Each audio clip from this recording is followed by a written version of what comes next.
The branches from the neighbor's bush are poking through our fence.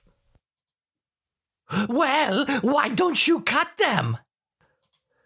Are we supposed to cut them, or is the neighbor supposed to cut them? I think that we can cut them because the neighbors can't see that the branches are poking through to our side. They wouldn't know that we cut them, and they probably wouldn't care. That should be the same plan for when the punks kick their ball into our yard. What do you mean? Well, it's on our property. I should be able to take the hedge clippers and just pop it. That's a mean thing to do, Walter. What? And then I would throw it back to the punks, bah? Oh, you are so considerate. Yeah. Okay, are you ready? Yeah, ready. Here we go in 3, 2, 1. Hi, I'm Walter, and this is the Barbara and Walter Show. And I'm Barbara. And you can sing the show beginning song. Yeah, everybody, it's time to dance. It's time for the Barbara and Walter Kozakiewicz Kiva show. Well, bah, I think that I may have to cancel the newspaper. Why? Well, you know how the bridge club that I play in always puts the results of our tournaments in the newspaper. Oh, yeah, you get excited like a kid in a china shop when the newspaper with the results comes to the house. What do you mean, a kid in a china shop? Kids don't get excited when they go to a china shop. They get excited when they go to the candy store or the toy store. All right, it is the bull that likes the china shop. No, the bull doesn't like the china shop. The bull knocks things over in the never mind. Anyway, so I may cancel the newspaper because in the bridge results this week, can you believe it? They spelled my name wrong. You mean they spelled it incorrectly? Wrong, incorrectly, whatever. I am so mad. How did they spell your name, Walter? Well, they spelled my first name right, but they spelled Kozakiewicz Kiva with V's instead of W's. You mean the Vichkiva part? Yeah. Well, that's an honest mistake, because in the old country, W makes the sound of a V. And in North America, W makes the sound of woo. But they have written my name before in the newspaper with no mistakes. Maybe it wasn't the newspaper that made the mistake. Maybe someone from the bridge club wrote your name incorrectly and sent it to the newspaper.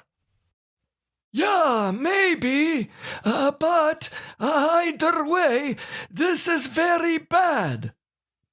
It's not a big deal, Walter. Everybody in the entire city will read the bridge results in the newspaper, and they will think that Walter Kozakiewicz Kiva with 2 V's got the scores in bridge. Right. Everybody reads the local bridge results. Bah! Mr. Trotz called me and he said that he looked at the bridge results and that he didn't know whether it was me or not because the last name was spelled with V's instead of W's. Oh, of course. There could be 2 Walter Kozakiewicz Kivas in this town, and they both play in the same bridge club. Well, you never know. Oh, I know. And what if it wasn't in the newspaper? What if they spelled my name wrong on a trophy? Do they give out trophies at the bridge club? Well, no. Then you have nothing to worry about. Well, I could get a trophy for something else, like maybe being the best walker at the mall walking in the morning. Oh, yeah. The only trophy you would get would be for buying the most toilet paper. Our laundry room is still full with 300 big packages of toilet paper. And I bet that the toilet paper company will spell my name right on the trophy, because the checks that I write to pay for the toilet paper always have my signature.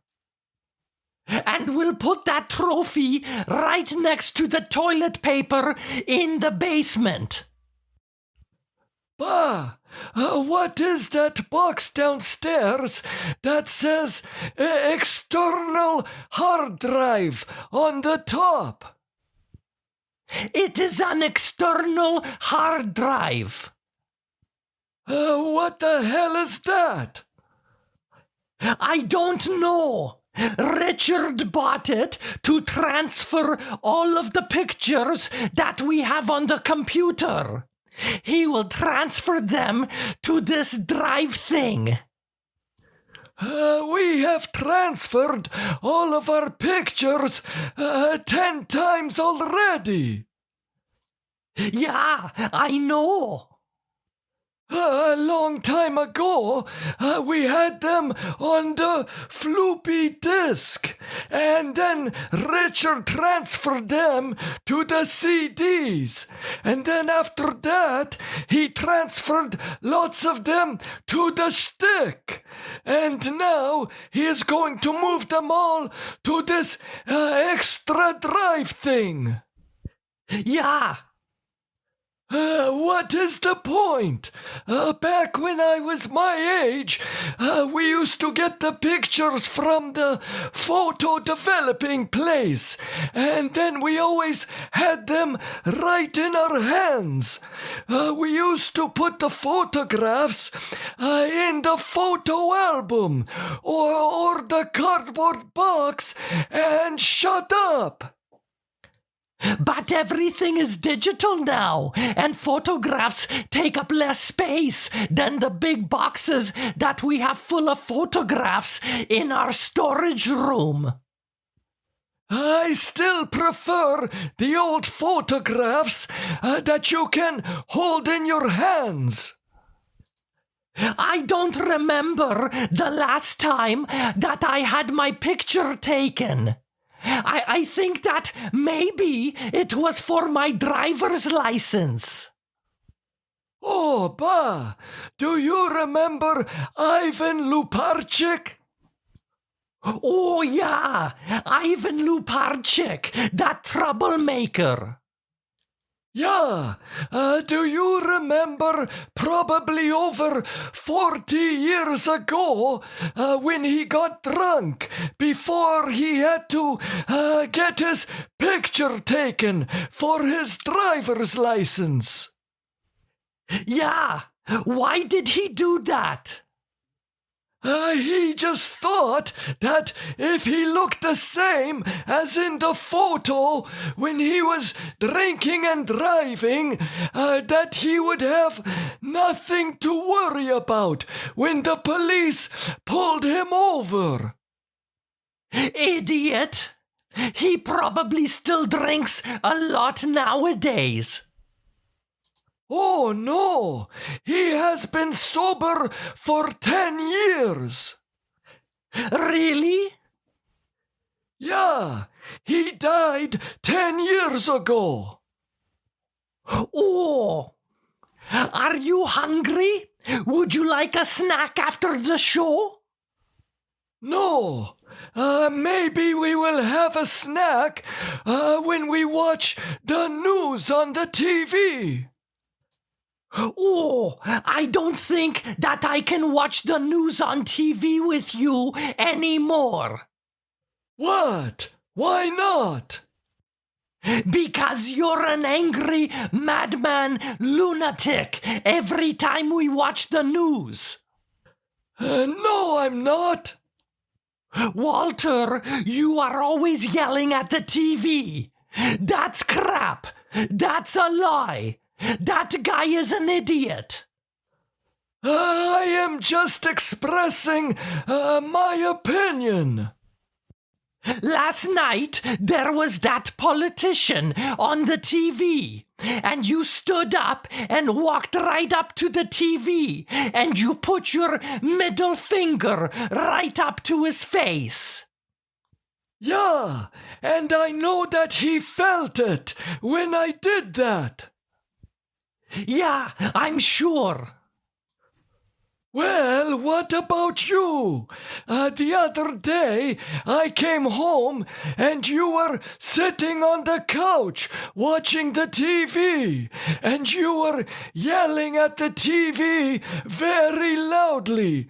No, don't do it. Don't be stupid. I don't even know what you were watching. I was watching our wedding video. Oh, that reminds me.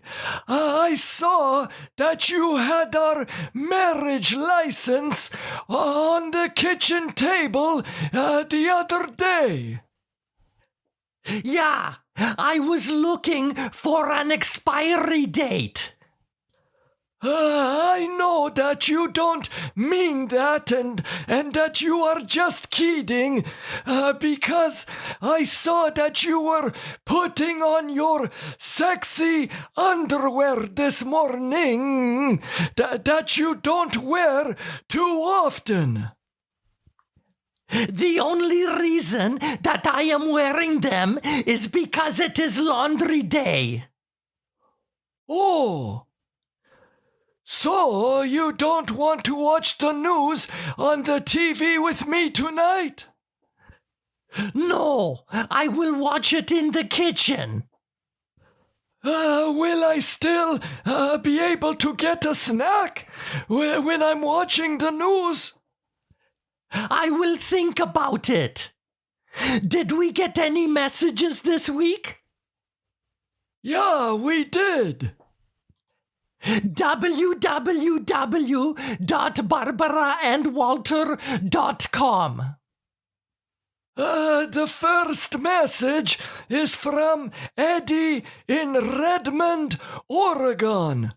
Eddie says, Dear Barbara and Walter, what is the most spontaneous thing you've ever done? Oh, that's a good question. What? I burped very loudly one time at a funeral when everyone was quiet. But that's not really spontaneous. You didn't all of a sudden decide to do that on purpose. How do you know? Right. You decided to burp very loudly during a funeral. You are not a very spontaneous person, Walter. The last time I remember you doing something spontaneously was when you took your slipper off and threw it up in the tree to scare the squirrel. Yeah, the stupid thing was always digging in our garden. Your slipper stayed up in the tree for over 2 years.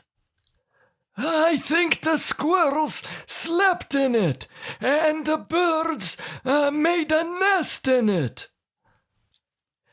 I think the most spontaneous thing I ever did was jumping into the swimming pool with my clothes on at the Peterman's house. You didn't jump in, you fell in. You were drunk. I was not. Yeah, you were walking next to the pool, and you were walking wobbly, and I told you to not walk so close to the pool. I don't remember you saying that. No, of course not.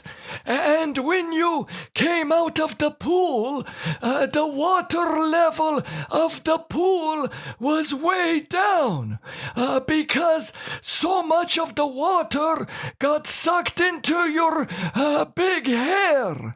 It was like a giant sponge. Oh, it was not. Stop making up stories. Thank you for the question, Eddie. Here, you read the next one. This message is from Rhonda in Tuscaloosa, Alabama. Rhonda asks, "Hi, Barbara and Walter.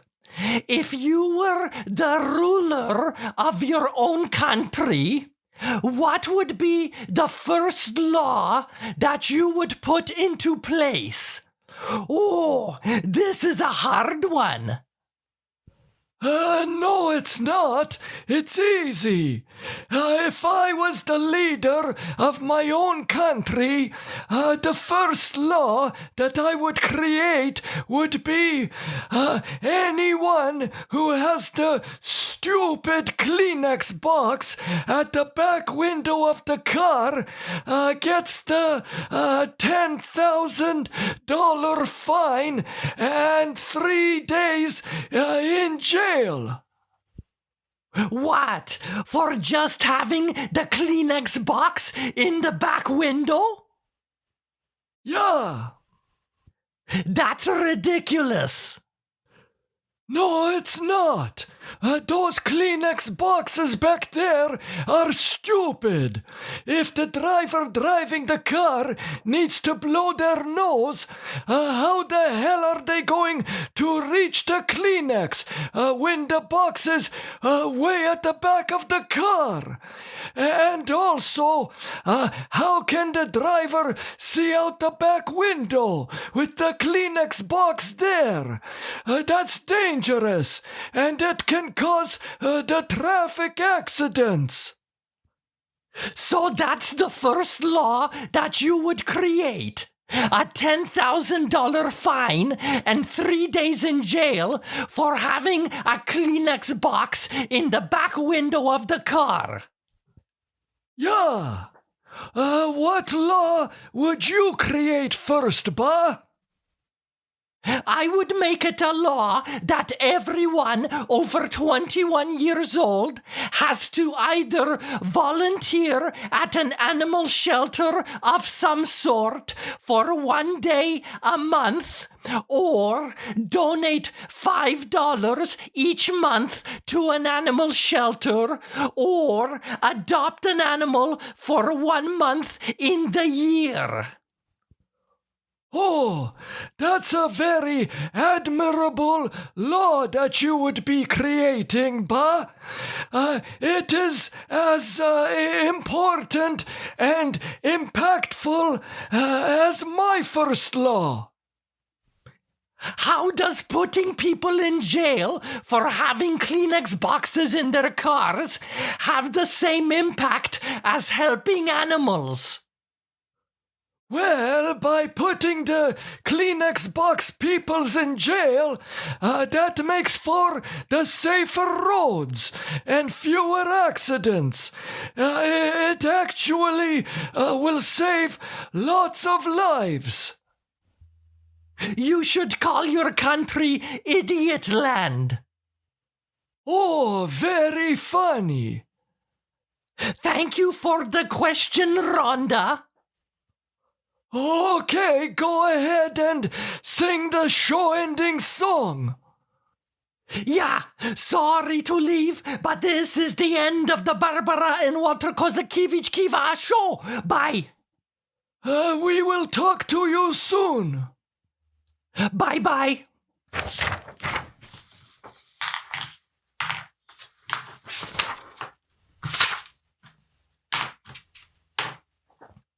Idiot Land. Yeah, then you should call your country Stupid Headland. Yeah, the king of Idiot Land will give you a $10,000 fine for having a Kleenex box in the back window of your car. And 3 days in jail. What will be the fine and punishment for idiots who keep buying toilet paper and filling up the laundry room with 300,000 rolls of toilet paper? There will be no fine or punishment for the smart person who does that. That person will receive an honorary citizenship award. They should get an honorary idiot award. Oh, I forgot to tell you that I bought more toilet paper this morning. Of course you did. Well, I saw that one part of a shelf in the laundry room was empty and bare. So I figured that it is best to be prepared just in case we have